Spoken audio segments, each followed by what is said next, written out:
O que será que nós podemos aprender com a orixá Obá? E quais os paralelos possíveis de serem traçados entre essa orixá e a fala do Mestre Jesus?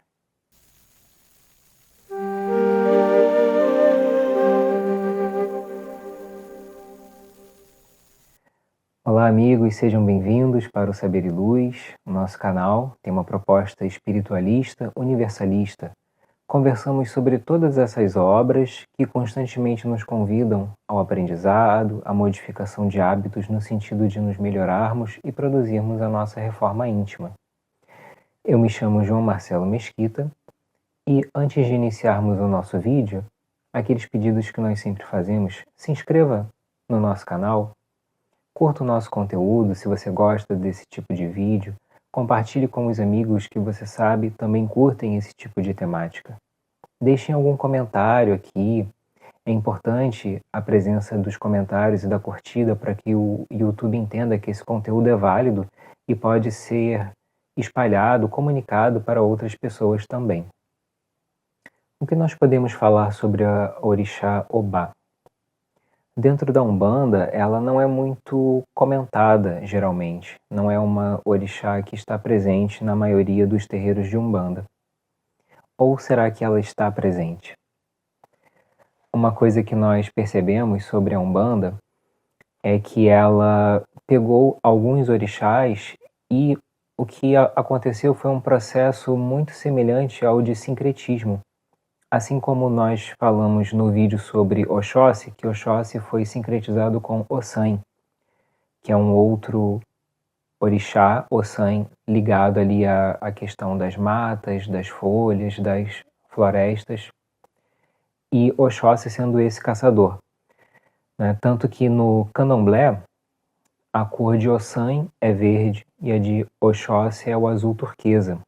Mas como houve esse sincretismo, Oxóssi recebeu algumas das qualidades de Ossan, incluindo a cor que o representa, que é o verde. Com a orixá Obá, nós percebemos que a maneira como Inhansã é cultuada dentro da Umbanda guarda muita semelhança com alguns dos atributos de Obá. Então podemos imaginar que houve um sincretismo, houve uma união ali entre os elementos da orixá Obá com a orixá Inhansã. Uma das características dela é que Obá é uma orixá guerreira. Guerreira a ponto de guerrear, isso segundo os Itãs, que são aquelas histórias sagradas que contam sobre os orixás, ela era capaz de guerrear com os orixás homens, o que não era uma coisa comum dentro daquele contexto. Então, por isso essa característica dela como uma orixá guerreira.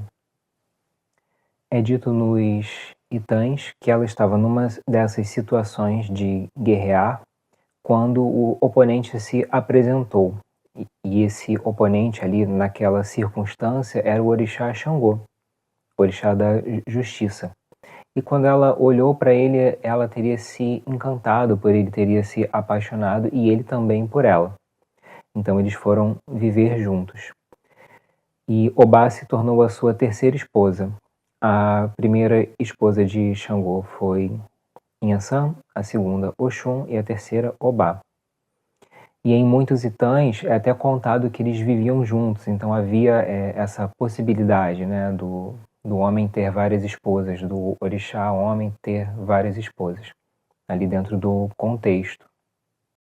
Sobre as questões ligadas à natureza, todos os orixás se conectam a elementos da natureza, são representados por esses elementos e dentro da simbologia, né, eles estão ali também. A sua energia, a sua força está ali presente. Obá está conectada às águas doces que são turbulentas, que são movimentadas. Então, por exemplo, as águas de uma cachoeira, as águas da pororoca, são esses fenômenos ali que estão presentes. E aí vocês podem pensar, mas nós entendemos aqui no Brasil que Oxum é a senhora dos rios e das cachoeiras.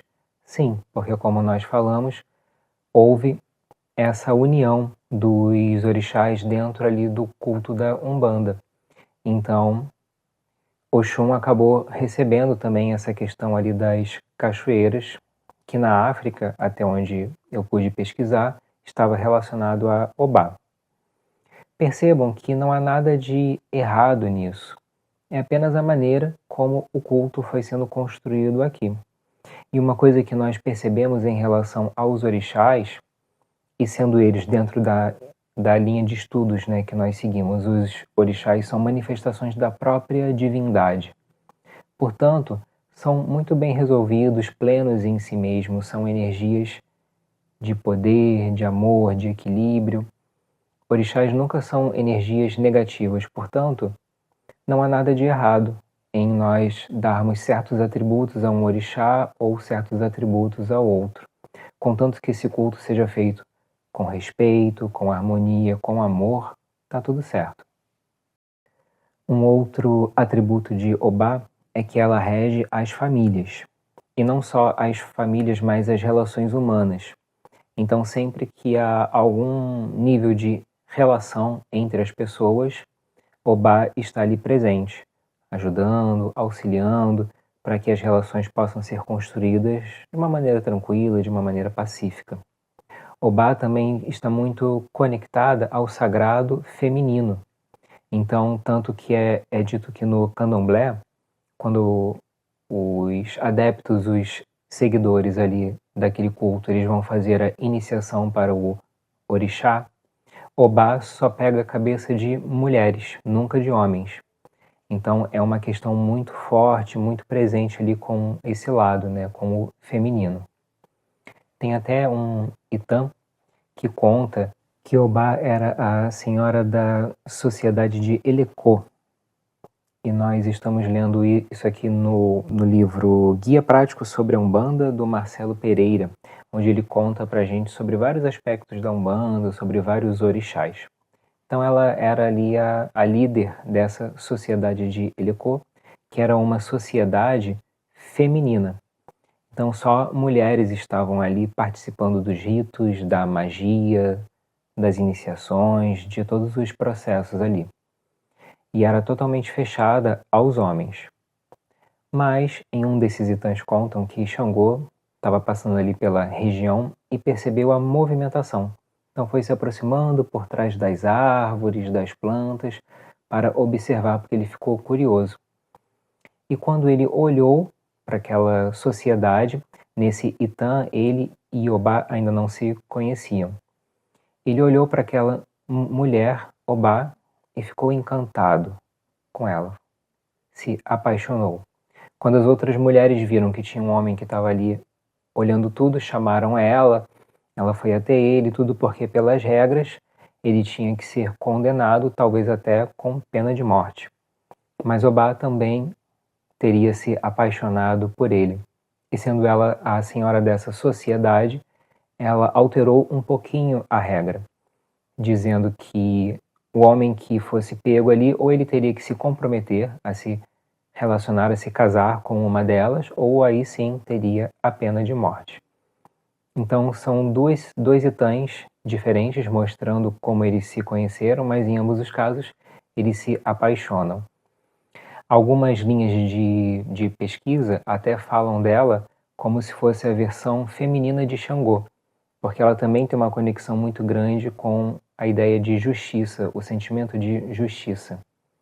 E ao que parece, até onde nós podemos pesquisar, é uma justiça talvez um pouco mais apaixonada, um pouco mais emocionada, mas ainda assim muito conectada à ideia de justiça.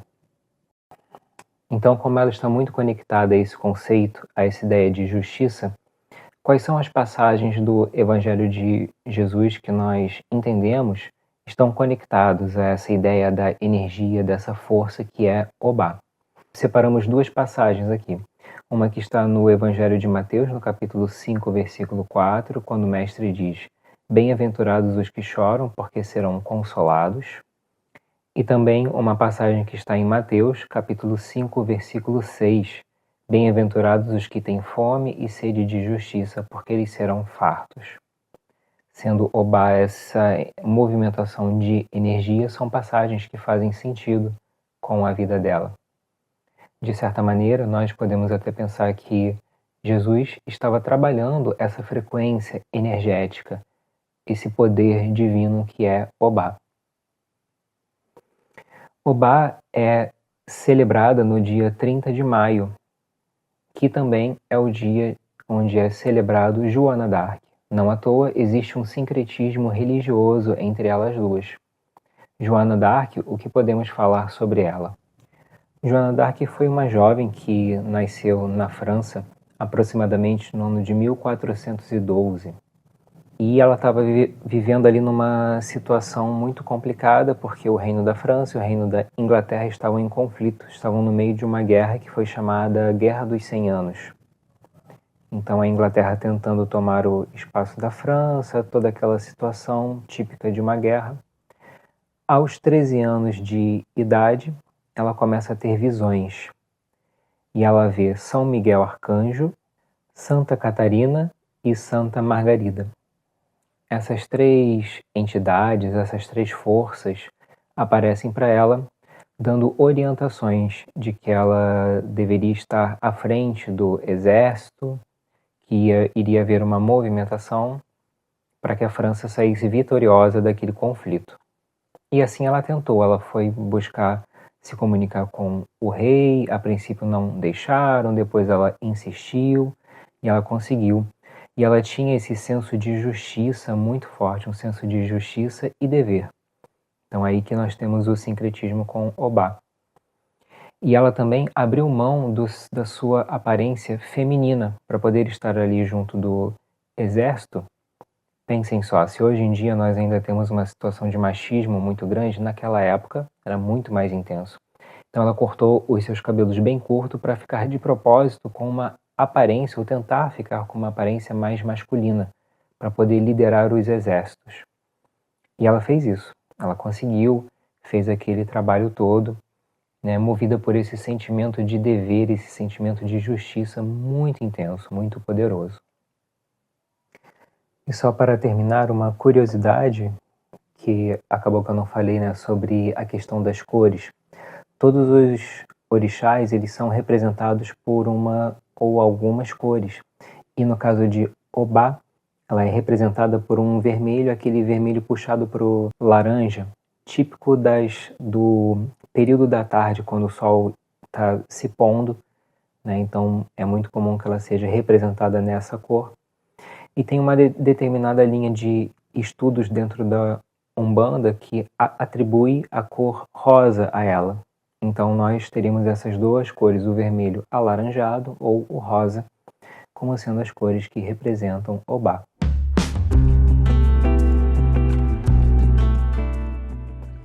Obrigado, amigos, por nos acompanharem aqui em mais um vídeo do nosso canal Saber e Luz.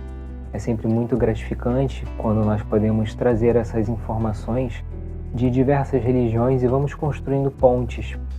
Nós pensamos que essa é uma das nossas propostas, sempre de construirmos pontes entre as diferentes linhas de saber, as diferentes linhas de estudo, para que possamos ver que as correntes filosóficas, os caminhos religiosos, eles podem até parecer muito diferentes a princípio, mas todos nos conduzem a Deus, todos nos conduzem à reforma íntima, nos conduzem ao equilíbrio e à paz. Obrigado por terem ficado conosco aqui em mais um vídeo. Fiquem bem, amigos, fiquem em paz e até semana que vem.